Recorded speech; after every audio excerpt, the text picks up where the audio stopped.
Okay అండి. మహిళా చైతన్యం ఎంతో అద్భుతంగా ఈ జూమ్ ప్రోగ్రామ్‌ని నిర్వహిస్తున్న వారందరికీ కూడా స్వాగతం, సుస్వాగతం. మరి బ్రహ్మర్షి పితామహ పత్రిజీ గారికి, అమ్మ స్వర్ణమాల పత్రి మేడం గారికి, వారి కుటుంబ సభ్యులకి, భూమాతకి, సకల గురుమండలికి కృతజ్ఞతలు తెలియజేసుకుందాం. నేను 2012వ సంవత్సరంలో ట్యూస్‌డే రోజు అంటే మంగళవారం రోజు ఈ ధ్యాన పరిచయం అనేటువంటిది కలిగిందనమాట. మాది ఒక కాలనీ టైప్ ఉంటుంది.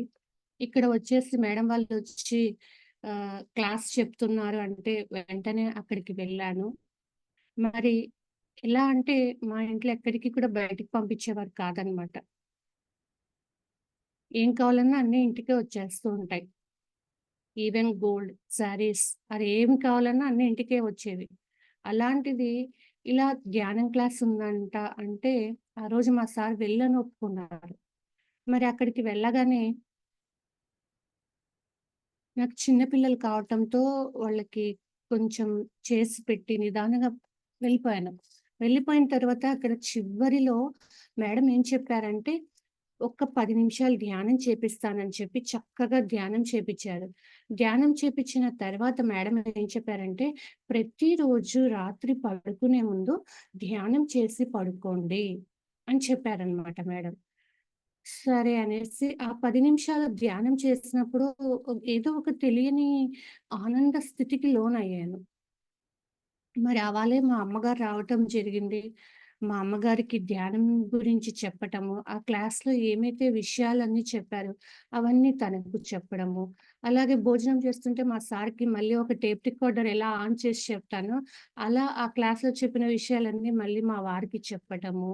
ఇంకా అక్కడ తెలియని ఒక ఆనంద స్థితిని పొందాను కాబట్టి, మా చుట్టుపక్కల ఫ్రెండ్స్‌కి వారందరికి కూడా చెప్తూ వచ్చాననమాట. ఇది ధ్యానం అంట ఇవాళ ఇక్కడ స్టార్ట్ చేశారు. నువ్వు రాలేదు కదా! నువ్వొచ్చేయి బాగుంది. చాలా బాగుంది. వచ్చేసేయి అని చెప్పాననమాట. అంటూనే సరే అన్నారు. కొంతమంది ఏమన్నారంటే, "ధ్యానమా? అది మనం చెయ్యొచ్చా? ఎక్కడో ఉండేవాళ్ళు కదా చేస్తారు." అలా కొన్ని ప్రశ్నలు అడగటం జరిగిందనమాట. నేనేమో లేదు బాగుంది రండి అని చెప్పాను. మరి కొంతమంది ఏమన్నారంటే, "మాకు కుదరదులే. ఏదో నువ్వు వెళ్తున్నావు నువ్వు వెళ్ళు" అలా చెప్పారు. సరే నాకైతే నచ్చింది కదా! అనేసి నేను రాత్రి పనులన్నీ అయిపోగానే ధ్యానం చేయమని చెప్పారు మేడం అనేసి అలా కళ్ళు మూసుకొని ధ్యానంలో కూర్చుండిపోయాను. కూర్చున్న కొద్దిసేపట్లోనే సాక్షాత్తు వెంకటేశ్వర స్వామి యొక్క దర్శనం కనిపిస్తూ, "నువ్వు తిరుమలకు రాలేదని బాధపడవద్దు. ఎక్కడ ధ్యానం జరుగుతుందో అదే తిరుమల క్షేత్రము" అని చెప్పటం జరిగింది. మరి ఈ తిరుమల కొండలో గర్భగుడి కింద నేను ఇప్పటికీ ధ్యాన స్థితిలో ఉన్నాను అని చెప్పటం జరిగింది. ఇంక వెంటనే లేపేసి చెప్దామా అంటే మళ్ళీ రేపు పంపిస్తారో, పంపియరో అని లేపలేదన్నమాట. సరే అనేసి అలా పొద్దున్న లేస్తూనే ఇలా రాత్రి ధ్యానంలో ఇలా అనిపిచ్చింది అని చెప్పాను. మరి మరుసటి రోజు అక్కడ ఒక 7 రోజులు క్లాస్ నిర్వహించాలి అని వాళ్ళు మా కాలనీకి రావటం జరిగింది. అక్కడికి వెళ్తూనే ఎప్పుడు క్లాస్ అయిపోతుందా? మేడంతో పర్సనల్‌గా మీట్ అయ్యి ఈ ఎక్స్‌పీరియన్స్ చెప్పాలని లోపల చాలా అనిపిచ్చిందనమాట. మరి క్లాస్ అయిపోగానే అందరూ వెళ్ళిపోగానే మేడం ఒక్కరే ఉన్నారు. మరి నాకు ఈ జన్మలో ధ్యాన పరిచయం కలిగించింది సురేఖ మేడం గారనమాట. ప్రొద్దుటూరు లైట్ వర్కర్స్‌లో చేస్తూ ఉంటారు కదా! ఆ మేడం గారికి అనంత కోటి కృతజ్ఞతలు తెలియజేసుకుంటున్నాను. అలాగే శ్రీదేవి మేడం ఇద్దరు కలిసి వచ్చి చేశారు ఆ 7 రోజులు. అలా మేడమ్‌ని అడిగాను. మేడం రాత్రి ఇలా ధ్యానంలో ఒక ఎక్స్‌పీరియన్స్ వచ్చిందంటే, "నీకొచ్చిన ఎక్స్‌పీరియన్స్ కరెక్టే. నువ్వు ధ్యానం ఇంకా బాగా చెయ్యి" అని అన్నారు. కానీ నాకు ఇక్కడ ధ్యానానికంటే ముందే చెప్పాలంటే ఆహ్, ఒక సిక్స్త్, సెవెంత్ క్లాస్‌లోనే మా నాన్న ఐ పిరమిడ్ తెచ్చారు. ఇంకా ఏవో పిరమిడ్స్ తెచ్చారు. అయితే నాకప్పుడు అవి పిరమిడ్స్ అని కూడా తెలియదనమాట. నాకు చిన్నతనం నుంచి ఒక ఆహ్, ఉండేది. ఏంటంటే బయటికి ఏ పెళ్ళికి వెళ్ళినా, ఏ ఫంక్షన్‌కి వెళ్ళినా ఫుడ్ తింటే నాకు వస్తూనే అది సరిపోయేది కాదు. కడుపులో తిప్పడము, వామిటింగ్ ఇలా జరుగుతూ ఉండేది. మరి ఎలా అంటే ఇంక ఇంటికొస్తూనే కూడా ఆ ఐ పిరిమిడ్ పెట్టుకొని చక్కగా కొద్దిసేపు పడుకుండేదాన్ననమాట. నాకు సెట్ అయ్యేది కాదు ఫంక్షన్స్‌కి అలా వెళ్తే.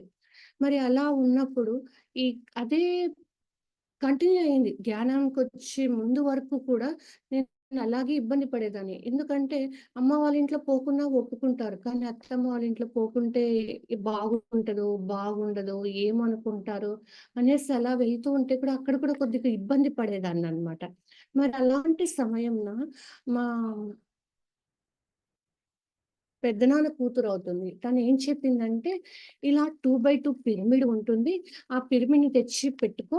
దాని కింద కూర్చో, ధ్యానం చెయ్యి అని చెప్పింది. అప్పటికి తను ధ్యానం చేస్తూ పిరమిడ్ గురించి తనకు తెలుసనమాట. మరి అలా అడగగానే మా వారు నాకు ధ్యానం 2012లో మార్చి సెకండ్ వీక్‌లో పరిచయమైతే, నాకు పిరమిడ్ వచ్చేసి దాదాపు 2009లోనే నా దగ్గరికి పిరమిడ్ రావటం జరిగింది. మరి అప్పుడు నాకు ఈ ధ్యానం తెలియదు. తను ఊరికే పిరమిడ్ పెట్టుకో అనింది. సింపుల్‌గా చెప్పింది. కానీ నేను తనని ధ్యానం గురించి ఎక్కువగా అడగలేదన్నమాట.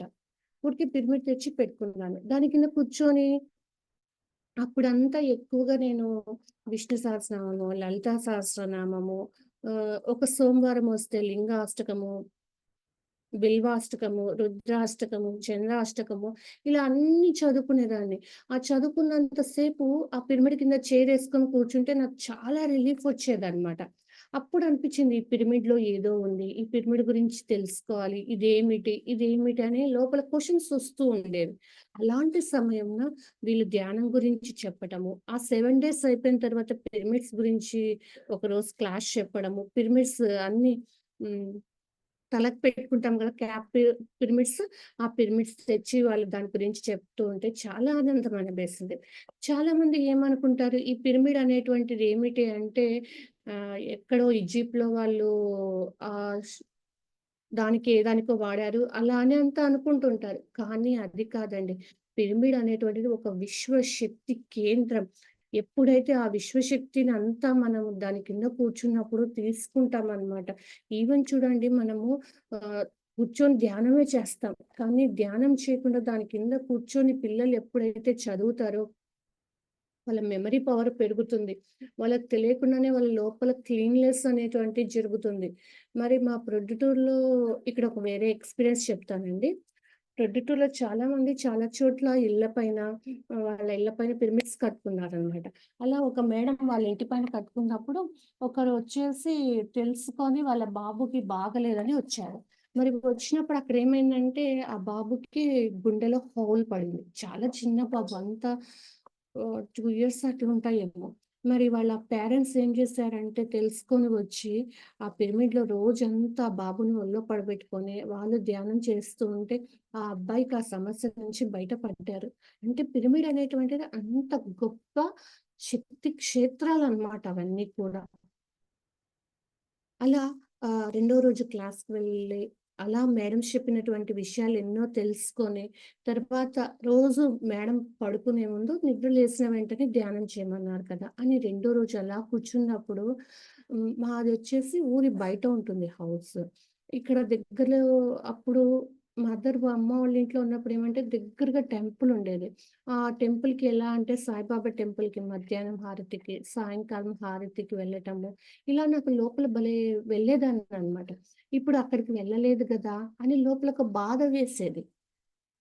ఆ రోజు ఆ సాయినాథుడు కనిపించి ఏం చెప్పాడంటే నాకు 2 చూపిచ్చారు. శ్రద్ధ, సబూరి. ఇవి 2 చూపిచ్చారు. ఏంటి ఇవి అంటే నువ్వు ఎక్కడ శ్రద్ధ వహించాలో అక్కడ శ్రద్ధ వహించాలి. ఆధ్యాత్మిక జీవితంలో శ్రద్ధను కనపరచాలి. ప్రాపంచిక జీవితంలో సహనం కనపరించాలని చెప్పారు. నిజంగా చూసుకుంటే అండి, ఒక ప్రాపంచిక జీవితంలో కాదు, ఆధ్యాత్మిక జీవితంలో కూడా మనకి చాలా సహనం అవసరము. మన యొక్క స్థితి పెరిగే కొద్దీ ఆ సహనం అనేటువంటిది చాలా చాలా చాలా ఇంపార్టెంట్. ఎందుకంటే మనం చేసేటువంటి వర్క్స్ అంత గొప్ప పనులనమాట. ఒక్క అవకాశం మన దగ్గరకు వచ్చింది అంటే, ఆ అవకాశాన్ని వీలైనంత వరకు మనం దాన్ని యుటిలైజ్ చేసుకుంటూ వెళ్ళాలి. అలా ఆ యొక్క సాయిబాబా కనిపించారు. అంతవరకు నేను సాయిబాబా పారాయణం చేశాననమాట. కానీ నిజంగా మనకు ఎప్పుడు తెలుస్తుందంటే, ఒక్క శ్వాస మీద ధ్యాస పెట్టి సాధన చేసినప్పుడే మన లోపల ఎన్నో శక్తులు, ఎంతో జ్ఞానము అవన్నీ ఉంటాయన్నమాట.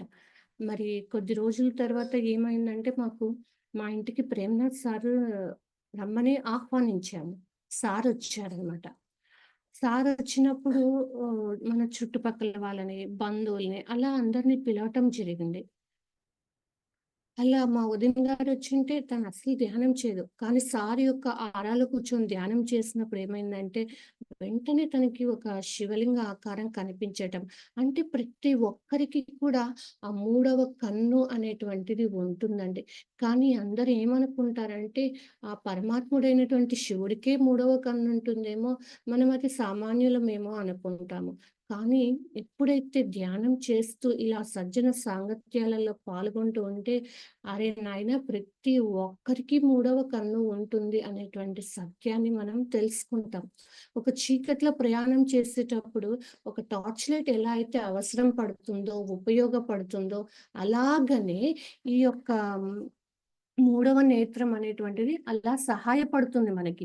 ఎక్కడ ఎలాంటి స్టెప్స్ తీసుకోవాలి, ఎలా వెళ్ళాలి అనేటువంటి దారి చూపిచ్చేదే ఈ యొక్క మూడవ కన్ను.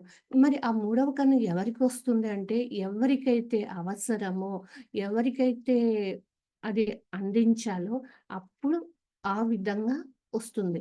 మరి వచ్చినటువంటి దానిని ఎలా ఉపయోగించాలంటే, విశ్వ కళ్యాణం కోసము ఆహ్, ఉపయోగించినప్పుడు మనము ఆ శక్తిని ఎక్కువ తీసుకుంటూ, దాన్ని ఇంకా ఎక్కువ కోణాలలో మనకు తెలుసుకోటానికి అవకాశాలు ఈ విశ్వం సృష్టిస్తుందనమాట. కాబట్టి ప్రతి ఒక్కరు కూడా దీని మీద రకరకాలైనటువంటి అపోహలుంటూ ఉంటాయి. అవేవి కూడా ఆహ్ కొంతమందేమంటారు అది చాలా ఈజీ. ప్రతి ఒక్కరికి ఎలా అయితే ఇప్పుడు ఒక సెల్ ఫోన్ ఇస్తే ఆపరేట్ చేయటం పిల్లలకి ఎంత ఈజీనో, ప్రతి ఒక్కరికి కూడా ఆ మూడవ నేత్రం అనేటువంటిది ఓపెన్ అవ్వడానికి, దాని నుంచి జ్ఞానం తీసుకోవడం కూడా అంత ఈజీ అనమాట. ఇక్కడ మనం ఏం చేయాలంటే దానికి తగినటువంటి సాధన చేస్తూ ఉండాలి. మరి అలాగే చేస్తూ చేస్తూ ఉంటే నెక్స్ట్ ఏమి అంటే మా గణపతి కనిపించటం జరిగింది. మరి గణపతి అంటే ఎవరు? పెద్ద పెద్ద చెవులుంటాయి. అంటే ఎక్కువగా వినాలి. చిన్న కళ్ళుంటాయి. అంత తక్కువగా చూడాలి. అంత తక్కువగా మాట్లాడాలి. ఇలాంటి విషయాలన్నింటిని కూడా అలా ధ్యానంలో నేను తెలుసుకోవటం జరిగింది. అలా ఒక్కొక్క రోజు ఒక్కొక్క భగవంతుడిని నేను ఎవరినైతే కొలుస్తున్నానో అలా అందరూ ఒక్కొక్క రోజు నాకు కనిపించేవాళ్ళు. నేను అనుకునేదాన్ని ఇదేంటి నాకొకటి ఇలా కనిపిస్తారు. నాకు తెలియక ఇది సామాన్యులకు కూడా చెప్పేదాన్ననమాట. అప్పుడు తెలిసింది. అరే నాయనా! చెప్పకూడదు. అంటే ఎవరితో మనం చెప్పాలో వాళ్ళతోనే చెప్పాలి. ఎవరితో ఏం చెప్పకూడదో ఆళ్ళతో చెప్పకూడదన్న విషయం నాకు కొద్ది రోజుల తర్వాత తెలిసింది. ఎందుకంటే సామాన్యులకి ఇవన్నీ అర్థం కావు. చెప్పనే రాదనమాట. ఒక ధ్యాన సాధకుడు ఒక ఆధ్యాత్మిక పిపాస ఉన్న వారికే మనము ఇలాంటి విషయాలనేటువంటివి మనం వాళ్ళతోనే షేర్ చేసుకుంటూ ఉండాలనమాట. మరి ఇలా చేస్తూ ఉంటే ఒకానొక రోజున మేడము మాంసభక్షణ చేయకూడదని క్లాస్‌లో చెప్పటము, మరి చేయకూడదు కదా! ఇది తప్పు గదా! అని మా చుట్టూ ఉన్నటువంటి వారితో చెప్తుంటే అవన్నీ ఏం లేదులే అది ఇది అది అన్నారు. మరి నాకప్పుడు సందేహం వేసింది. వాళ్ళడిగిన ఒక ప్రశ్నకి నాకు సమాధానం దొరకలేదు. మరి నాకు తెలియకుండానే నేను ప్రశ్న వేసుకొని అలా ఆ పిరమిడ్ కింద కూర్చుండిపోయాను. కూర్చున్నప్పుడు నాకు ఏమి సమాధానం వచ్చిందంటే, మనకి 'అమ్మోర్‌లో' సినిమాలో కనిపిస్తుంది కదా! ఆ పసుపు అంతా అట్లా కనిపించి చెప్తూ ఉందనమాట ఆమె. నాకు నలుగురు బిడ్డలు. ఒకరి మానవులు, 2 జంతువులు, 3 జలంలో నివసించేటువంటి చేపలు, 4 వచ్చి వృక్షజాతి. ఈ నలుగురు నాకు సమానమే. ఎవ్వరు ఎక్కువ కాదు, తక్కువ కాదు. ఒక తల్లికి ఎలా అయితే నలుగురు బిడ్డలుంటారో, అలాగనే ఈ జగన్మాతకి వీళ్ళందరూ కూడా సరిసమానమే. తెలియక ఆ పెద్దవారు చిన్నవారిని హింసిస్తూ ఆహ్, ఏదో ఒక పేరు మీద ఆహారంగా తీసుకుంటున్నారు. ఎంత బాధపడుతున్నానో వారు అర్థం చేసుకోలేకున్నారు. మీరందరూ కూడా కంఠం విప్పి దీని గురించి చెప్పాలి. చెప్పినప్పుడే వాళ్ళకు తెలుస్తుంది అని చెప్పటము, ధ్యానంలో తెలియటము. ఆ తర్వాత ఆహ్, పత్రి సార్ ఒక రోజు ప్రొద్దుటూరుకొచ్చారనమాట. సార్‌కొచ్చినప్పుడు నేను సార్‌ని అడిగాననమాట. సార్ అందరూ శాకాహారులయిపోతారు. నెక్స్ట్ ఏం వర్క్ చేయాలో చెప్పండి సార్ అని అడిగాను. సార్ ఇలా నవ్వేసి సార్ ఏమన్నారంటే, "ముందు శాకాహారులు కానీ మేడం, అది టైం పడుతుంది" అని అన్నారు. అప్పుడు వేరే వాళ్ళన్నారనమాట. "ఎలా అడిగేసావు నువ్వు సార్‌నలా? సార్ కొట్టేవారు. ఎట్లా నిన్నేం అనలేదు" అని అన్నారు. అంటే మరి ఇక్కడ సార్‌ని కలిసే ముందే నేను ఎప్పుడైతే ఈ 2012లో బుద్ధ పౌర్ణమి వచ్చినప్పుడు, నాకు ధ్యానంలో కూర్చున్నప్పుడు బుద్ధ పౌర్ణమి వేడుకలకి బెంగుళూరుకి రమ్మని అనిపించింది. మరి వెంటనే నేను మా సార్‌ని అడగటము, ఫస్ట్ ఒప్పుకోకపోవడం, తర్వాత ఒప్పుకోవడం, అలా బెంగుళూరుకి వెళ్ళటం, అప్పుడు అక్కడ సార్‌ని కలవటం, పత్రి సార్‌ని. మరి పత్రి సార్‌ని కలిసినప్పుడు హ్మ్, అంటే వెళ్ళిన వెంటనే ఆయనేమి నాకు ఫిజికల్‌గా కనిపించలేదు. ఆహ్, కొద్దిసేపు తర్వాత అంటే మేము 12కి అలా వెళ్ళింటే 4కి అలా సార్‌ని కలవటం జరిగింది. సార్ ఒక బెడ్ మీద ఇలా పడుకొనున్నారు. మరి ఇటుపక్క అందరు అమ్మాయిలు యూత్, ఇటుపక్క అబ్బాయిలందరూ యూత్ ఉన్నారు. వాళ్ళందరిని లేపేసి నన్ను కూర్చోబెట్టారనమాట. కూర్చోపెట్టేసి "ఏంటి సంగతులు" అన్నారు. "సార్ నేను ఫస్ట్ టైమ్ ధ్యానంలో మూడవ నేత్రం ద్వారా మిమ్మల్ని చూడటం జరిగింది. ఆహ్, అప్పటినుంచి నాకింకా మిమ్మల్ని చూడాలనిపించింది ఫిజికల్‌గా. ఇలా రోజు ధ్యానం చేస్తుంటే ఇలాంటి అనుభవాలొస్తున్నాయి అనంటే, "అవునా? అవునా?" అంటున్నారు. సార్‌కన్నీ తెలుసు. కానీ ఒక చిన్న పిల్లవాడి మాటలు వస్తే అప్పుడే మాట్లాడుతుంటే వినటానికి ఆ తల్లి ఎలా ఇష్టపడుతుందో, ఆ అనుభవాలన్నీ కూడా సార్ అంత ఓపికతో వింటారనమాట. నిజంగా హ్మ్. చాలా అనిపించిందనమాట. ఇంత గొప్ప గురువు ఇలాంటి విషయాలన్నింటిని ఎంత ఓపికతో వింటూ మనతో ఎంతగా తిరిగారు. అంటే నాకు పత్రి సార్ కనిపించిన తోడై ద్వారా నేను ఫస్ట్ పత్రి సార్‌ని చూడటం జరిగింది. దానికి ముందు రోజే ధ్యానంలో నేను లాహిరి మహర్షిని, యుక్తేశ్వర్ గిరిని నాకప్పటికొక యోగి ఆత్మకథ పుస్తకం ఉంది. వాటిలో వీళ్ళ గురించి చెప్పారన్న విషయం కూడా నాకు తెలియదు. వీళ్ళని నేను అక్కడ ధ్యానంలో మూడవ నేత్రం ద్వారా వాళ్ళని చూడటము, ఆ ఎనర్జీస్ ఫీల్ అవ్వటము, మేడంకి ఇలా ఇలా అని చెప్తే అవును అని మేడం చెప్పడము. అంటే మన ఆత్మకి సర్వము తెలుసు. అంత జ్ఞానం మన ఆత్మలోనే ఉంది. కానీ మనం ఎక్కడో బయట వెతుకుతున్నాము. వెతుకులాట మరి ఒక గుడిలోని భగవంతుడు ఎవరికయ్యా అంటే ఎవరైతే తమో గుణంలో ఉంటారో వాళ్ళకే. కానీ ఎప్పుడైతే వాళ్ళ యొక్క ఆత్మస్థితిని బట్టి మనం నిన్న పొద్దున చెప్పుకున్నాం కదా! వృద్ధాత్మలో ఉంటామనమాట. ఆ వృద్ధాత్మలో ఉన్న వాళ్ళే ఈ ధ్యాన మార్గంలోకొస్తారు. విశ్వ కళ్యాణం చేయటం కోసము. అలాంటి వారికి ధ్యానం అనేటువంటిదే ద అల్టిమేట్ థింగ్ అన్నమాట. మరి మనం చేయాల్సిందేమిటి అంటే ధ్యానమే. దీన్ని శ్రీకృష్ణుడు చెప్తారు కదా! పూజకోటి సమం సూత్రం, సూత్రకోటి సమో జపం, జపకోటి సమో ధ్యానం, ధ్యానకోటి సమో లయః. ఎప్పుడైతే ఒక పూజ అంటే ఏమిటి? మనస, వాచ, కర్మణ అక్కడే కూర్చొని మనసంతా లగ్నం చేసి వాక్కుని సరిగ్గా ఉపయోగిస్తూ ఎక్కడికి పోకుండా మనసుని, వాక్కుని చేసేటువంటి పనిని అంతా కూడా త్రికరణ శుద్ధిగా నువ్వు 1,00,00,000 పూజలు చేయగలమా ఒక జన్మలో? అసాధ్యం అది. అలాంటి పూజలు 1,00,00,000 చేస్తే ఒక సూత్రంతో సమానమవుతుంది. అటువంటి సూత్రాలు 1,00,00,000 చేస్తే ఒక జపంతో సమానమవుతుంది. అటువంటి జపాలు 1,00,00,000 చేస్తే ఒక్క ధ్యానంతో సమానమవుతుంది. కానీ మనం ఎప్పుడైతే శ్వాస మీద ధ్యాస పెట్టి కొద్దిసేపు మనం సాధన చేస్తామో, మన లోపలికి మన శ్వాసను గమనిస్తూ ఉంటామో అప్పుడేమవుతుంది, కొన్ని క్షణాలు మనం చేసేటువంటి ప్రతి నిత్య సాధన కేవలం ధ్యానంలోనే కాదు, ధ్యానం అయిపోయిన తర్వాత కూడా మిగతా టైం మనం ఎంత చక్కగా ఉపయోగిస్తూ ఉంటామో, ఆ శూన్య స్థితిని అనుభవిస్తామనమాట. అటువంటి స్థితినే అసలైనటువంటి ధ్యాన స్థితి. ఆ శూన్య స్థితియే ధ్యానం. ఇంక లెవాలనిపిచ్చదు. అక్కడే కొద్దిసేపు కూర్చుండిపోదాం అనిపిస్తుంది. అలాంటి స్థితిలో మనం ఎప్పుడైతే ఉంటామో అది సరైనటువంటి ధ్యానం అనిపిస్తుంది. ఆ ధ్యానం అనేటువంటిది మనం రోజు కొద్దిసేపు చేయగలం గదా! అలా చేయటం ద్వారా మనము ఎన్నో ధ్యానాలు ఈ లైఫ్‌లో ఇక్కడ మనము చక్కగా చేయగలం. ఎక్కడ కూడా వాటిని మనము ఒక పెళ్ళికి పోయినా చేయొచ్చు. ఒక ట్రావెలింగ్‌లో ఉన్నా చేయొచ్చు. ఎక్కడికి వెళ్ళినా కూడా చేయొచ్చనమాట. మరి అంత గొప్ప ఈ ధ్యాన సాధనని మనకు అతి సులువుగా ఎక్కడైనా చేసుకునే విధంగా మనకి అందించి ఉన్నారు. మరి ఇలాంటి అనుభవాలేనా అంటే కాదు. ఎప్పుడైతే పత్రి సార్ ఒకసారి ప్రొద్దుటూరుకొచ్చినప్పుడు చెప్పారనమాట. పిల్లల్ని అస్సలు కొట్టవద్దు. వాళ్ళందరూ మన గురువులని చెప్పారు. మరి గురువులన్నప్పుడు ఆహ్, ఒక స్కూల్లో గురువు గాని మనం ఎంత గౌరవంగా చూస్తాము. ఇంకా ట్యూషన్‌కి వెళ్ళేటప్పుడు వాళ్ళు టీచర్ అని ఎంత భయభక్తులతో ఉంటాం. మరి పిల్లల దగ్గర ఎందుకు అలా ఉండలేకపోతున్నామంటే మనకు తెలియదు ఆ సత్యం. తెలియక వాళ్ళని మనం కొట్టడము, నోటి ద్వారా బాధ పెట్టడము, ఇలాంటివన్నీ చేస్తూ ఉంటాము.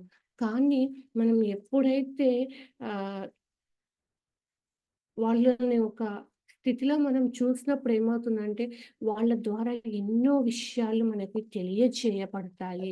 అక్కడ మనకేం కావాలంటే, మనసు శూన్యం కావాలి, ఎరుక కావాలి. అవి 2 ఉన్నప్పుడే వాళ్ళు వాళ్ళ మనసు ద్వారా మాట్లాడుతున్నారా? ఒక ఉన్నతమైన స్థితిలో మాట్లాడుతున్నారా? మనకి ఇలా నాకు రోజు ఒక్కొక్క దేవుడు ఆహ్, ఐ మీన్ ఆ ధ్యానంలోకి రాకముందు మనం దేవతలను పూజించేవాళ్ళం గదా! వాళ్ళందరూ కనిపిస్తూ ఉంటే అప్పుడు నాకు లక్ష్మీ ప్రసన్న మేడం పరిచయమయ్యారు స్పిరిచువల్ టాబ్లెట్స్‌లో. మేడంని అడిగాను. మేడం నాకిలా రోజు ఒక్కొక్కటి ఎక్స్‌పీరియన్స్ వస్తూ ఉంటుంది. నాకేంటి అనంటే మేడం చెప్పారు.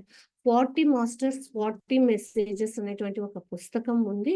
రేవతి మేడం గారు రచించారు. ఆ పుస్తకాన్ని తెప్పించుకో అని అన్నారు. మరి అప్పుడు పుస్తకాలు కావాలంటే ఒక ధ్యాన మహాచక్రంలో దొరుకుతాయి. నాకు ఈ ఏప్రిల్ నెలలో ఆ బుక్ కావాలనిపించింది. మేలోనో మేడం వచ్చారప్పుడు. కావాలనిపించింది. మరి అప్పుడింకా కొంతమందిని అడిగితే కర్నూల్‌లో కొంతమంది దగ్గర ఉంటాయని వాళ్ళ నంబర్ ఇచ్చారు. వాళ్ళనడిగితే లేవు మేడం అన్నారు. అలా ఎక్కడెక్కడో ఎవరినెవరినో అడగక మరి ఆ విషయం నాకు పంపించింది ఆ పుస్తకము. ఆ పుస్తకం పంపించినప్పుడు ఆ పుస్తకం చదువుతుంటే ఈ పుస్తకం ప్రతి ఒక్క సాధకుడు కూడా ధ్యాన సాధకుడు ఈ పుస్తకం చదవాలి. అందులో చాలా చక్కగా చెప్పబడ్డారనమాట. ప్రతి ఒక్కరు చేసింది ఏమిటయ్యా అంటే శ్వాస మీద ధ్యాసనే. ఎక్కడ చూడండి మనం శివుడిని చూసినా ధ్యాన స్థితిలోనే ఉంటారు. అలా మనకెప్పుడైతే ఆ సత్యం తెలుసుకొని దాని మీద మనం సాధన చేస్తూ ఉంటే దాంట్లో చెప్తారనమాట శివుడు. ఏమి అంటే ప్రతి ఒక్కరు కూడా వాళ్ళ యొక్క పూర్ణాత్మతో కనెక్ట్ అయ్యి ధ్యానం చేయాలి. పూర్ణాత్మ గురించి తెలుసుకోవాలి. ప్రతి ఒక్కరు తెలుసుకోవాలి. అది తెలుసుకోలేదంటే వాళ్ళు ఇంకా ఆధ్యాత్మిక సాధనలో నేల స్థాయిలోనే. ఇప్పుడు మనం ఒక సినిమా హాల్‌కి వెళ్తే అంతకుముందు నేల టికెట్లని ఇచ్చేవారు కదా! అలా ఆధ్యాత్మిక మార్గంలో ఆ నేల స్థాయిలో ఉంటారని చెప్తారనమాట అందులో ఆహ్, మెసేజ్ ఒస్తుందనమాట వాళ్ళకి. ప్రతిరోజు వాళ్ళిద్దరూ మగళ్ళు రా ధ్యాన సాధన చేస్తూ ఉంటారు. ధ్యాన సాధన చేస్తుంటే వాళ్ళకి ఆహ్, రోజు ఒక్కొక్క టైంకి ఆ మాస్టర్స్ చెప్తారు. రేపు ఈ టయానికి నువ్వు ఇక్కడ కూర్చో. ఆటో రైటింగ్ ద్వారా ఆ పుస్తకం అంతా రాయబడిందనమాట. అలా ప్రతిరోజు కూడా వాళ్ళకి రావటము, వాళ్ళ సందేశాలు రాయటము, మరి ఎంతోమంది మాస్టర్స్ దాదాపు 40 మంది మాస్టర్స్ అన్నమాట. అందులో రావణాసురుడి గురించి చెప్తారు. రావణాసురుడు ఏమిటి అయ్యా అంటే ఒక డిఫరెంట్ క్యారెక్టర్ అన్నమాట. ప్రతి ఒక్కరికి కూడా సరైనటువంటి మార్గంలో ఉన్నప్పుడే ఆధ్యాత్మిక మార్గం దొరుకుతుంది. కానీ రావణాసుడికి ముందుగానే దొరికేసింది. ఆ మనస్సు మాయలో ఉన్నప్పుడే దొరికింది. అలా దొరకడం ద్వారా అతను చాలా అహంకారిగా, మిడిమిడి జ్ఞానంతో ఉంటాడనమాట. మరి ఒకరోజు నాకేం ఎక్స్‌పీరియన్స్ అయిందంటే, ఇలా సడెన్‌గా టీవీ చూస్తుంటే రావణాసుడు కనిపించాడు. ఒక పేపర్స్ తిప్పుతుంటే రావణాసుడు కనిపించారు. ఒక వ్యక్తి మా ఇంటికొచ్చారు మధ్యాహ్నం. వచ్చి పలానా వాళ్ళు చెప్పారని మాకు తెలిసిన వాళ్ళ పేరు, అడ్రెస్ చెప్పేసి కొంచెం అమౌంట్ ఇమ్మన్నారు. ఏ రోజు మా హస్బెండ్ నన్నేం అడగడు. తనకి ఏదనిపిస్తే అది చేసుకుంటూ ఉంటాడనమాట. ఆ రోజు నన్నొచ్చి అడిగాడు. "ఇమ్మంటావా? వద్దా?" అని. నాకర్థం కాలేదు. ఏం చేయాలా? పేరున్నాడు, కరెక్ట్ చెప్తున్నాడు కదా! డబ్బులు ఎవరికైనా అవసరమే. ఎక్కడికి పోతుందిలే అని ఇచ్చేసాననమాట. తర్వాత ఎందుకో అనిపించి, ఆ పుస్తకం తీసిన వెంటనే దాంట్లో నిండి చెప్తాడనమాట. ఎక్కడ కూడా మిడిమిడి జ్ఞానం ఉండకూడదు. ఓకే. అవసరమైతే కూడా మనం ఆ వ్యక్తి అడ్రెస్ చెప్పాడు, చెప్పాడు. మనం ఫోను చేపిచ్చి కనుక్కొని ఇవి ఇచ్చిండొచ్చు కదా! అని నాకప్పుడు స్మరణ వచ్చిందనమాట. మరెప్పుడు ఏంటి ఇలా జరిగింది అని. అంటే ఒకసారి మనకొక అనుభవం అయిందంటే మరింత ఎరుకతో మనం ఉంటాము. అలా మనకి ముందే కొన్ని మాస్టర్స్ కొన్ని సిగ్నల్స్ చూపిస్తూ ఉంటారనమాట.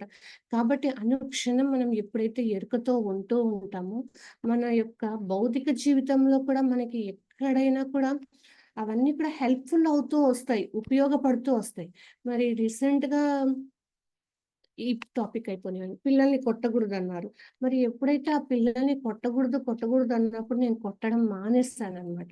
మరి మా పిల్లలు ఎవరన్నా ఇంటికొస్తే, మా అమ్మ ధ్యానం చేస్తుంది, మమ్మల్ని అస్సలు కొట్టదు అని చెప్తున్నారు. అంటే వాళ్ళకి ఎంత ఆనందం కలిగితే వాళ్ళ యొక్క ఫీలింగ్‌ని వాళ్ళు ఎక్స్‌ప్రెస్ చేస్తారు కదా! నేను తెలియక ఇన్ని రోజులు వీళ్ళని బాధ పెట్టానా అని అక్కడ క్షమాపణ చెప్పుకునేదాన్ననమాట. అంటే ఎప్పుడైతే మనము మన యొక్క ప్రవర్తన అనేటువంటిది మారిపోతుంది ఒక సాధన చేసేటప్పుడు, సజ్జన సాంగత్యంలో ఉన్నప్పుడు, పుస్తకాలు చదవటం ద్వారా. అందుకే పత్రిసారి ఈ మూడింటిని త్రిరత్నాలు అని చెప్తారు. మనం ఉంగరానికి ఎలా అయితే మనం చేతులకి ఉంగరాలు ధరిస్తాం కదా! అలాగా మన నిత్య జీవితంలో ఈ మూడింటిని ప్రతిరోజు పాటిస్తూ ఉన్నప్పుడు ఏమవుతుందంటే, అవన్నీ కూడా ఎప్పుడు, ఎక్కడ, ఎలా మనము స్పందించాలి, ఎలా ఉంటే మనకి కానీ, మన కుటుంబానికి కానీ, మన చుట్టుపక్కల వారికి కానీ శ్రేయస్సుని కలిగిస్తుందనమాట. అలాంటి విషయాలన్నీ కూడా మనకి ఇక్కడ ఈ ధ్యాన మార్గంలో తెలియజేయబడుతూ ఉంటాయి. ఎప్పటికప్పుడు మనకు తెలుస్తూ ఉంటాయి చాలా విషయాలు కూడా. అవి ఎలా తెలుస్తాయంటే, పక్కన కొంతమంది అర్థం చేసుకోలేరు. కానీ మనకి కొంచెము సులువుగా అర్థమవుతూ ఉంటుందనమాట. కాబట్టి ఇలా ఈ ప్రయాణం కొనసాగుతూ ఉంది. మరింక ఏమైపోయిందంటే అప్పుడే చుట్టూ విలేజెస్‌కి వెళ్ళమని, చుట్టుపక్కల ఊర్ల నుంచి పిలవటము ఇలా జరుగుతూ ఉంది. జరుగుతూ ఉంటే ఇంగ వెంటనే అలా వెళ్ళాలి అంటే ఆహ్, మా సార్ పంపించేవాడనమాట. ఎలా అంటే చుట్టుపక్కల పల్లెలకి వెళ్లి క్లాసెస్ చెప్పాలంటే ఈవినింగ్ 6కి వెళ్ళాలి. 6కి అక్కడ ఉండాలి. పల్లెలకి వెళ్ళి వాళ్ళు రైతులంతా అప్పుడు ఇంటికొస్తారు. అప్పుడు వెళ్లి వాళ్ళకి పాంప్లెట్ ఇచ్చి, వాళ్ళని రమ్మని చెప్పి, వాళ్ళకి ధ్యానం నేర్పించి, వాళ్ళకి చెప్పి ఇంటికొచ్చేసేసరికి 9 అయ్యేదనమాట. అంటే చూడండి, ఎప్పుడైతే మనం ఒక్క అడుగు వేసి మనం నిర్ణయం తీసుకుంటామో, మన వాళ్ళంతా మనకి సహకరిస్తూ ఉంటారు. చూడ్డానికి అలా ఉంటుంది. కానీ దాని వెనకాల ఆ దైవ ప్రణాళిక, పరమాత్ముని అనుగ్రహం అనేటువంటిది ఉంటుందనమాట. మరలా వెళ్ళాలంటే సడెన్‌గా మాకేమి అంటే, ఒక కార్‌కి డ్రైవర్ మాకు కారుందనమాట. కార్‌కి డ్రైవర్ దొరకడము, తను సహకరించటము, ఇలా ఎప్పటికప్పుడు ఆహ్, అన్నీ కూడా అనుకూలిస్తూ ఉంటాయన్నమాట. ఆ తర్వాత వచ్చేసి స్కూల్సు, కాలేజెస్ ఇలా వెళ్లి చెప్పేదాన్ననమాట. అంతకుముందు మైక్ పట్టుకోవాలంటే, ఇంట్లో వాళ్ళతో మాట్లాడాలంటే కూడా నాకు చాలా భయం వేసేది. ఎందుకంటే 19కి ఎంగేజ్‌మెంట్, 20కి మ్యారేజ్. ఇంట్లో మా మరుదులుంటారు, మా అత్తమ్మ గారుంటారు. ఏది మాట్లాడితే కరెక్ట్, ఏది మాట్లాడితే తప్పని చాలా భయానందంతో ఉండేదాన్ని. కానీ ఒక ధ్యానం చేసిన తర్వాత మా ఇంటికి ఒక బిజినెస్ పర్సన్ వస్తే అతనితో చెప్పాననమాట. మీరిలా ధ్యానం చేయండి బావుంటుందని అతనికి చెప్పి పిరమిడ్ కింద కూర్చోబెడితేనే అతనికి వీపులో ఉన్నటువంటి నొప్పి దాదాపు 20 ఇయర్స్ నుంచి నొప్పి ఉండేదంట. ఆ నొప్పి అంతా కూడా తగ్గిపోయింది మేడం. ఎవరో వచ్చి తీసేసినట్టు వితిన్ 10 మినిట్స్‌లో ఇలా ఒక ఎక్స్‌పీరియన్స్ జరిగింది అతనికి.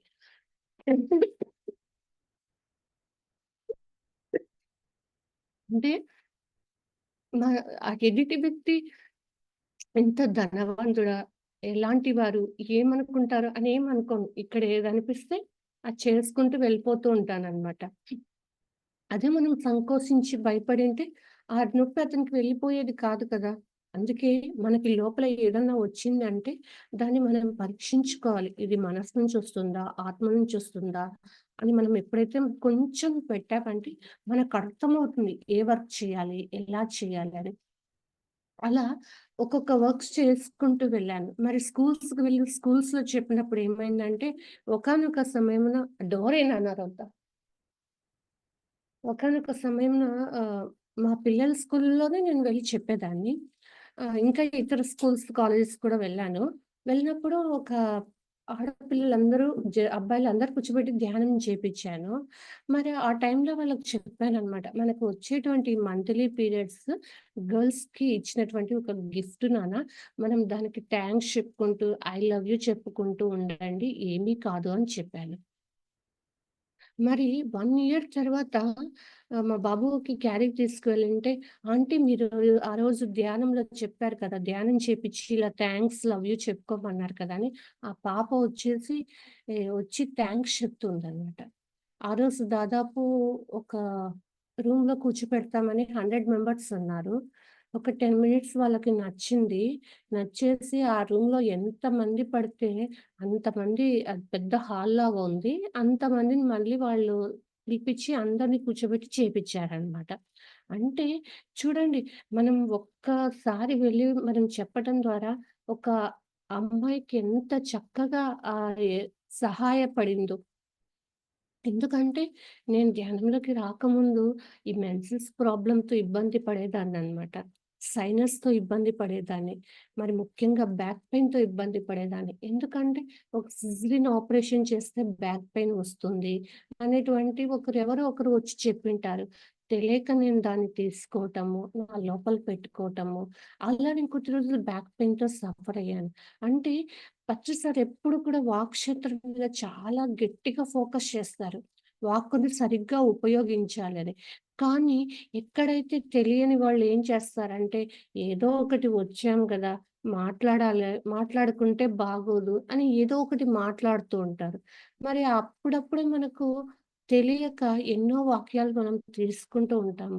అందుకే ఏం తీసుకుంటున్నాము ఏం వింటున్నామో, ఏది మనకి అవసరమో వీటి మీద ఫోకస్ ఉండాలని నాకు ఒక అనుభవం ద్వారా తెలిసింది. ఆ తర్వాత ఏమైంది? అనుభవమే జ్ఞానము. మనకున్నాయి గదా! జ్ఞాన నవరత్నాలలో అనుభవే జ్ఞానము. ఆ అనుభవంతో నేర్చుకుంది ఏమైపోతుందంటే ఎప్పటికి కూడా గుర్తుండిపోతుంది. అరే!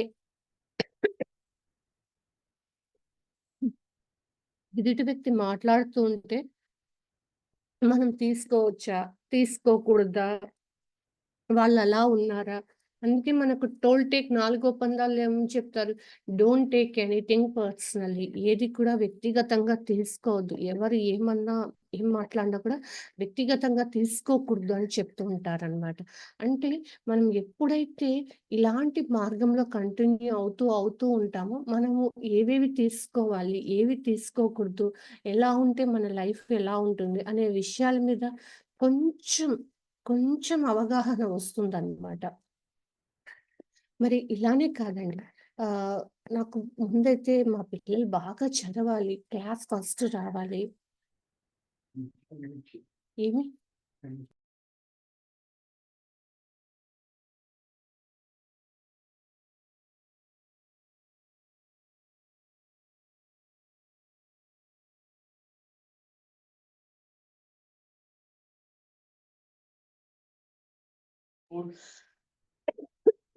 ఓకే.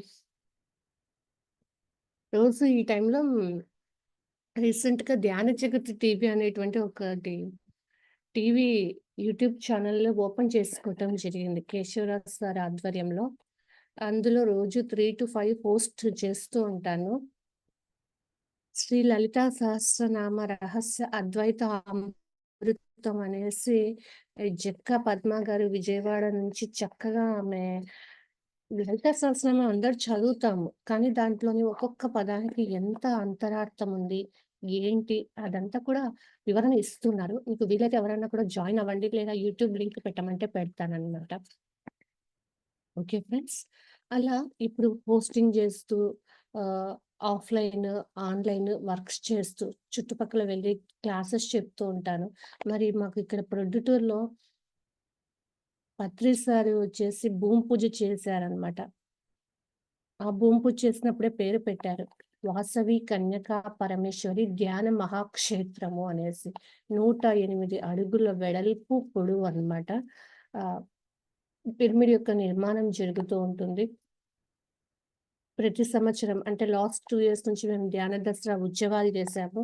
ఈ ఇయర్ కూడా 3 డేస్ ధ్యాన దసరా ఉత్సవాలు చేస్తున్నాము. రండి అందరికీ ఈ ఇప్పుడు ఆహ్వానం చెప్తున్నాను. ఆహ్,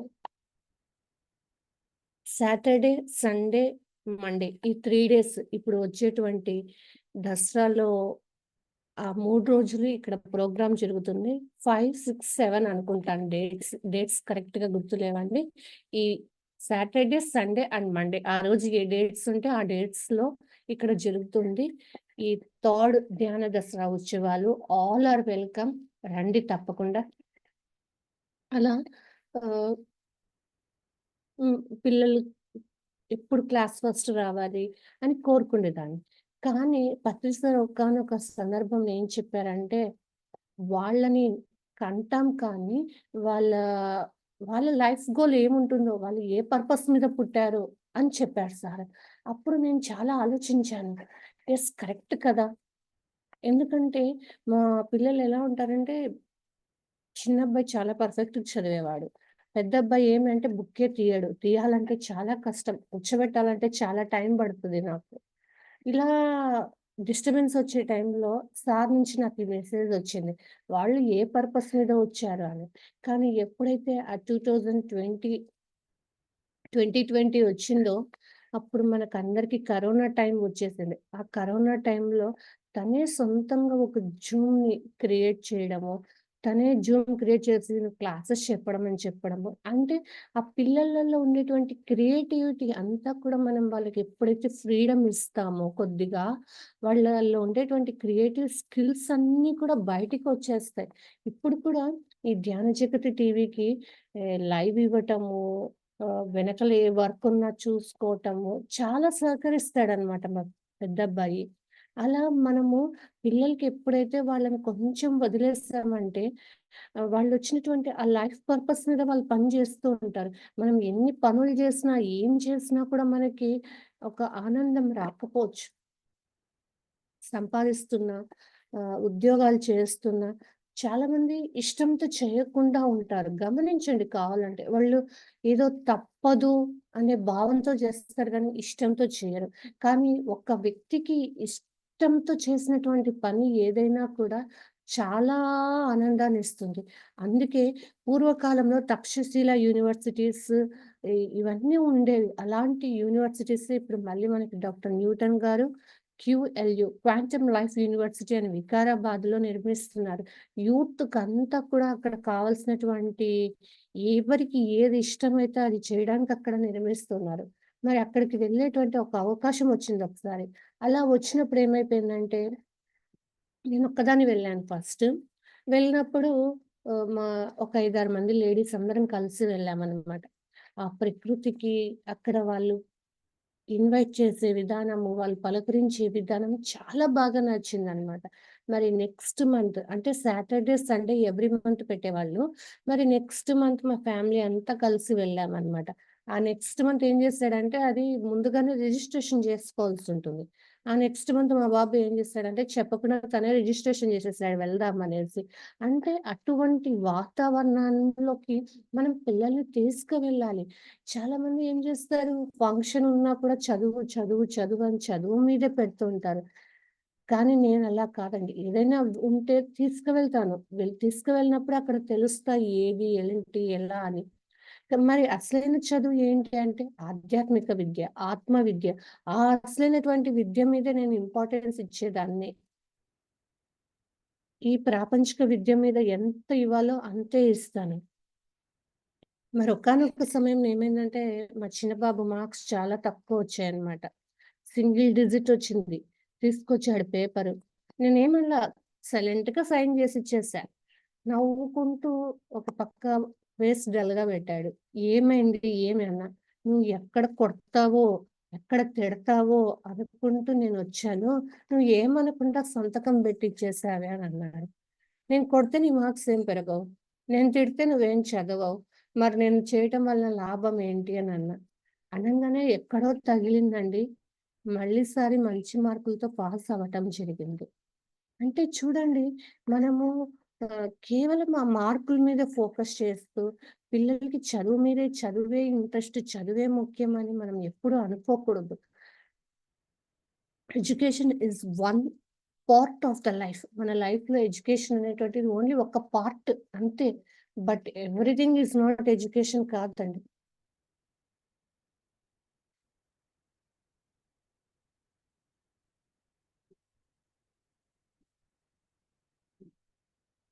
మరి ఇంకెవరికైనా ఏదైనా క్వెషన్స్ ఉంటే అడగొచ్చు.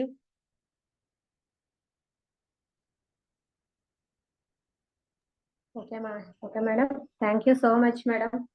బాగున్నాయి మీ అనుభవాలు. చాలా బాగున్నాయి మేడం. Thank you madam.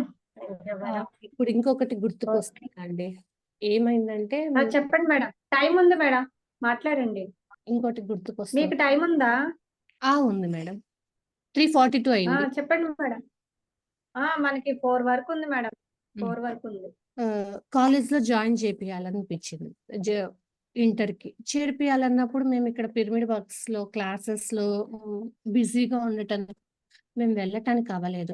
అప్పుడు ఏం చేశారంటే, మా తోడికోడలు వాళ్ళ పిల్లలు కూడా అంత మంత్స్ తేడా ఉంటారు వీళ్ళు. వాళ్ళు వెళ్లి చూసి రావటము, ఆ కాలేజ్‌కి వెళ్ళొచ్చిన తర్వాత అది మనకు సెట్ కాదు అని చెప్పటం. ఎప్పుడైతే మనము చేయవలసినటువంటి పనుల్లో చేస్తూ ఉంటామో, ఆ వెనకాల మన టైమ్ సేవ్ అవుతుంది. మన మనీ సేవ్ అవుతుంది. అన్నీ కూడా సేవ్ అవుతూ రావటం నేను చూసాననమాట.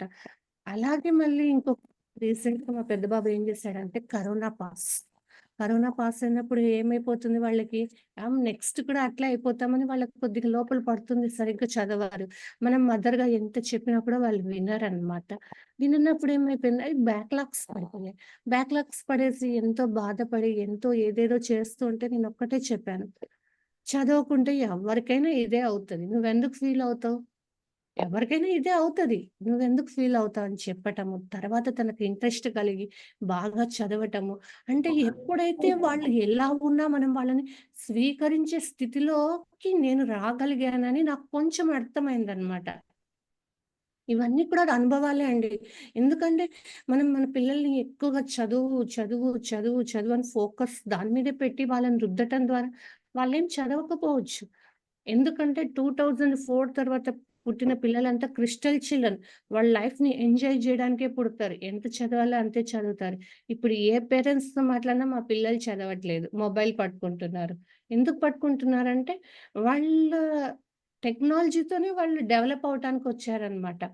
కాబట్టి మనం వాళ్ళు ఎలా ఉంటే అలా యాక్సెప్ట్ చేస్తూ వెళ్తే ఏదో ఒక రోజు వాళ్ళంతట వాళ్ళు స్వతహాగా మారినప్పుడే వాళ్ళు ఏదైతే తెలుసుకుంటారో అప్పుడు వాళ్ళ యొక్క అప్‌గ్రేడ్ అనేటువంటిది జరుగుతుంది. అంతేకాని మనం ఎంతో ఫోర్స్ చేసి, మనం టెన్షన్ పడి, మనం ఆందోళన పడడం ద్వారా ఫస్ట్ మనకి ఎన్నో అనారోగ్య సమస్యలొచ్చేస్తుంటాయి. ముఖ్యంగా తల్లి ఎంతగానో బాధపడతది. ఎందుకంటే మగవాళ్ళు బయట తిరుగుతారు. నువ్వు చదివించలేదని అమ్మ మీదకే వచ్చి అమ్మనే అరుస్తారు ఎవరైనా కూడా. కాబట్టి అలా మనం ఫేస్ కాకూడదు. మనం బాధపడ్డామనుకోండి, మనకే కొన్ని ఇష్యూస్ వచ్చేస్తాయి. ఆ ఇష్యూస్ వచ్చి మనం పడిపోతే మిగతా ఫ్యామిలీ కేర్ ఎవరు తీసుకుంటారు? సో, ఎక్కడైనా కూడా మనము ఆహ్, దీనికి సొల్యూషన్ ఏంటి అని మనం కొద్దిగా ఆలోచించామంటే వచ్చేస్తది. కానీ ఆ లోపే మనం టెన్షన్ పడకుండా దాన్ని ఉన్నట్టుండి యాక్సెప్ట్ చేసే స్థితి రావాలంటే కూడా ఖచ్చితంగా ధ్యాన సాధన అనేటువంటిది మనకు చాలా వరకు తోడ్పడుతుంది. అంతేకానీ ఆహ్ ఇతరులదేది కూడా కాదు అనేటువంటిది చక్కగా మనం తెలుసుకోవాలి మిత్రులారా. ఎందుకంటే మనకి భగవద్గీతలో చెప్తారు. ఒక సాధకుడు ఎలా ఉంటారో వాళ్ళని చూసి మిగతా చుట్టుపక్కల సొసైటీ అంతా కూడా చేంజ్ అవుతూ వస్తూ ఉంటుంది. మరి ఇక్కడ ఒక పిరమిడ్‌లో మనం ధ్యానం చేస్తూ ఉంటాము. క్లాసెస్ చెప్తూ ఉంటాము. క్లాసెస్ వింటూ ఉంటాము. ఒక్కొక్కరు ఒక్కొక్క ఆర్ట్ నేర్చుకుంటూ ఉంటారు. ఎన్నో వర్క్స్‌లో పాల్గొంటూ ఉంటాము. ఇన్ని పనులు ఎలా చేయగలుగుతున్నారని వాళ్ళకి కూడా మన మీద ఒక గమనిక అనేటువంటిది ఉంటూనే ఉంటుందనమాట. కాబట్టి మన వరకు ఆహ్, బాధ్యత మనకెక్కువగా ఉంటుంది. ఆ బాధ్యతని మనము బ్యాలెన్స్ చేసుకుంటూ, అంగీకరిస్తూ, ఆ అంగీకార తత్వం రావటానికి చాలా టైం పడుతుంది. అంగీకరించటం అనేది అంత ఈజీ కాదు. ఆ యాక్సెప్టెన్స్ రావాలంటే కూడా చాలా మనం విషయాలు మనల్ని మనము ఎంత సాధన చేస్తామో. అందుకే ప్రతిసారి చెప్తుంటారు. కూర్చోవాలి, కూర్చోవాలి, కూర్చోవాలి, కూర్చోవాలి, కూర్చోవాలి, కూర్చోవాలి, కూర్చోవాలి. ఏంటి కూర్చోవాలి? మనసు అనేటువంటిది ఆగిపోవాలి. శరీరం ఎలా కూర్చున్నా, ఈ మనసు ఎప్పుడైతే ఆగిపోతుందో అప్పుడు హ్మ్. ఈ యొక్క ఆత్మ ఆ ఉన్నత లోకాలలో ఉన్నటువంటి ఎంతోమంది మాస్టర్స్ మనకు అందియటానికి రెడీగా ఉంటారు. కానీ మనము మన మనస్సు మాయలో పడి తీసుకోవటానికి ఉండదు. ఎలా అయితే ఒక గ్లాస్ నిండా వాటర్ పోసుంటే ఇంకేం పడతాయి అక్కడ? ఏం పట్టవు.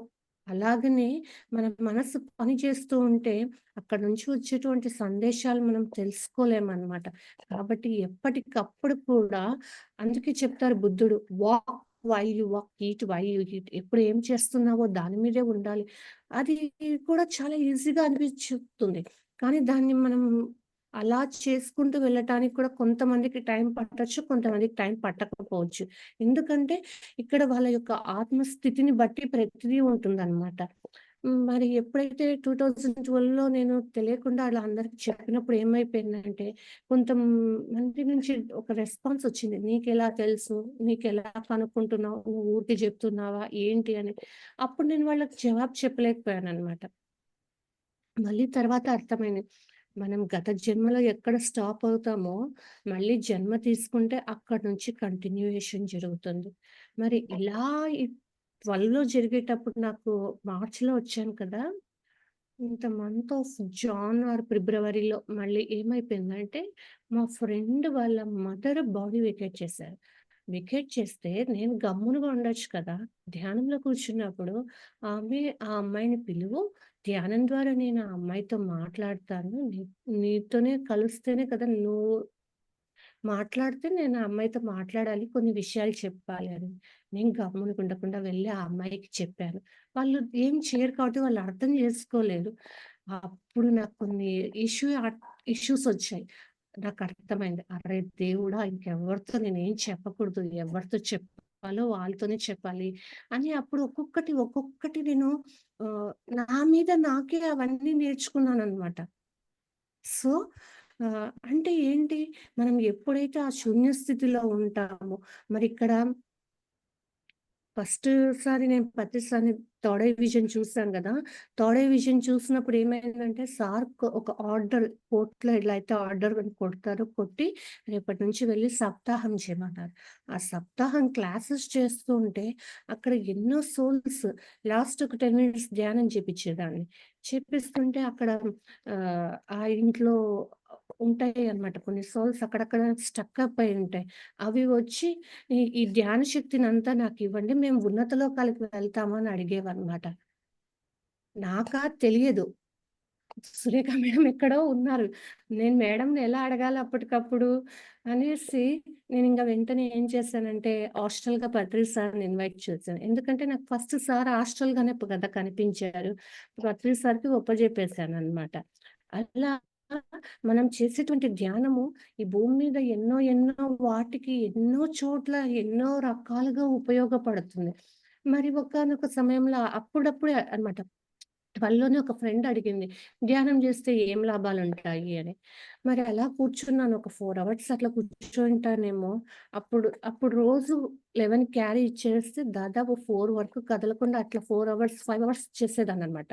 అలా చేస్తూ ఉంటే ధ్యానం ద్వారా 1 కాదు, 10 కాదు, 100 కాదు, 1000 కాదు, కోటి కాదు, 1,500,00,000 లాభాలు ఉంటాయి. ఒక్క ఆనాపానసతి ధ్యానం చేస్తే 1,500,00,000 లాభాలు ఉంటాయి అని నా లోపల నుంచి వచ్చిందనమాట. అంటే చూడండి, మనం ఏంటో కొంచెం సమయం చేయటానికి మనం ఎంతో ఆలోచిస్తాం. కానీ ఇలా కూర్చొని చేసినప్పుడు అన్ని లాభాలు మనం పొందుతామండి.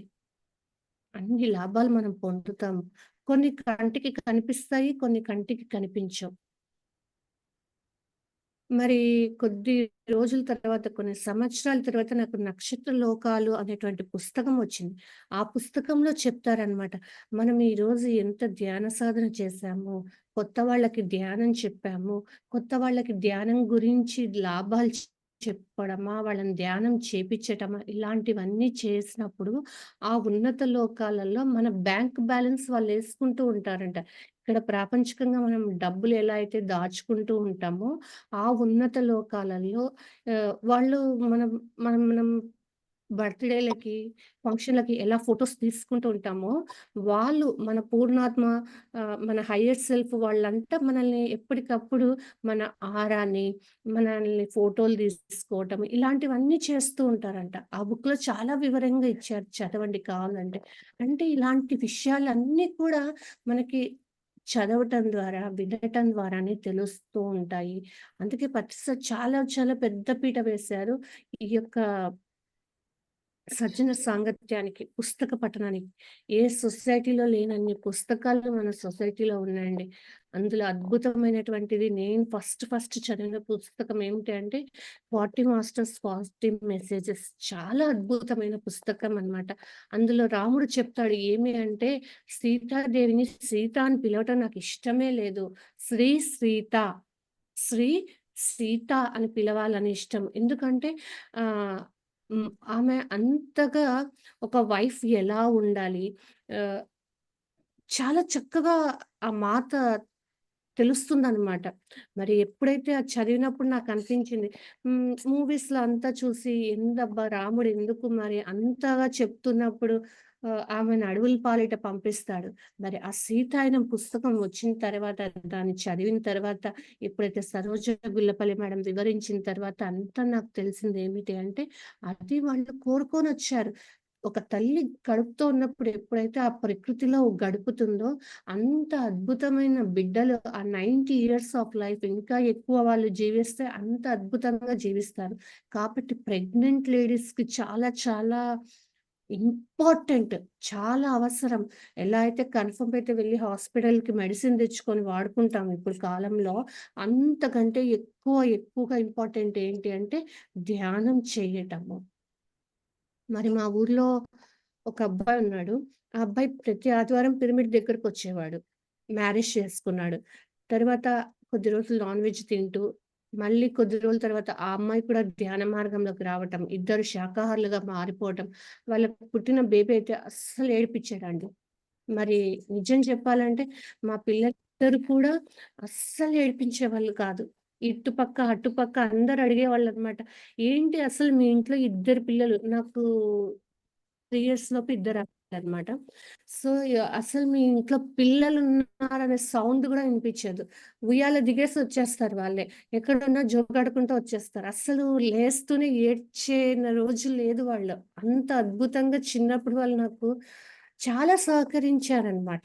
అంటే నిజంగా ఒక డివైన్ గిఫ్ట్ అండి మదర్ అనేటువంటిది. ఒక ఆధ్యాత్మిక మార్గంలో ఉన్నప్పుడు ఆ ప్రెగ్నెన్సీ టైమ్‌లో ఉంటే నిజంగా రియల్ గిఫ్ట్. కానీ నాకెప్పుడంటే మా పెద్ద బాబు సెకండ్ క్లాస్, చిన్న బాబు యూకేజీ ఉన్నప్పుడు నాకు ఈ ధ్యాన పరిచయం అనేటువంటిది కలిగిందనమాట. So, I kindly request those who are pregnant ladies మీకు తెలిసిన వాళ్ళకుంటే చెప్పండి. లేదంటే ఆఫ్టర్ డెలివరీ ఆ పిల్లలు ఏడ్చటము, వాళ్ళని ఎక్కువగా హాస్పిటల్‌కి వెళ్ళటము, చాలా సఫర్ అవ్వటం నేను గమనిస్తున్నాననమాట. సో, ప్రతి ఒక్కరికి ఈ ధ్యానం అనేటువంటిది చాలా అవసరము. మరి ప్రస్తుతం ఇప్పుడు పిరమిడ్ నిర్మాణంలో ప్రతి ఆదివారం కూడా మాకక్కడ క్లాసెస్ జరుగుతూ ఉంటాయి. మార్నింగ్ 10 టు ఈవినింగ్ 4 ఆర్ 5 వచ్చే మాస్టర్‌ని బట్టి, అకేషన్‌ని బట్టి క్లాసెస్ జరుగుతూ ఉంటాయి. దాదాపు ప్రతి సండే గూడా ఒక 60 మెంబర్స్, 70 మెంబర్స్, 100 మెంబర్స్, ఒక్కొక్కసారి ఇంకా పెద్ద పెద్దవైతే 200 మెంబర్స్ అలా వస్తూ ఉంటారు. అందులో నా వంతు పాత్రను నేను పోషిస్తూ ఈ విశ్వ కళ్యాణంలో ఉడతలాగా సహాయం చేసుకుంటూ ధ్యాన జగత్, శాకాహార జగత్, పిరమిడ్ జగత్‌కి నా ప్రయాణం కొనసాగిస్తున్నాను మేడం.